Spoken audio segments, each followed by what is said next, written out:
এক দেশে ছোট্ট একটি টুনটুনি বাস করত। সে তার ডালে বসে খুশি খুশি গান গাইত।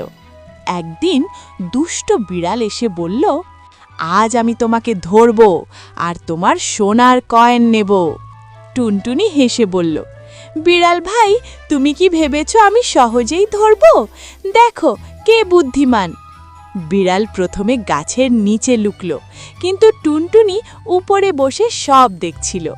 হঠাৎ টুনটুনি চিৎকার করে বলল, ওই যে কুকুর আসছে, বিড়াল কোথায়? বিড়াল ভয়ে লাফিয়ে উঠে দৌড় দিল। চারদিকে তাকালো, কিন্তু কোথাও কুকুর নেই। উপরে বসে টুনটুনি খিলখিল করে হাসছে। বুদ্ধির কাছে শক্তি কিচ্ছুই না। বিড়াল লজ্জা পেয়ে বলল, আহা, আবারও হারলাম। টুনটুনি উড়ে অন্য ডালে চলে গেল আর শান্তিতে বসে গান গাইতে লাগলো। ছোট্ট বন্ধুরা, ভিডিওটাতে একটি লাইক করে দাও আর মজার মজার গল্প দেখতে চ্যানেলটি সাবস্ক্রাইব করে দাও।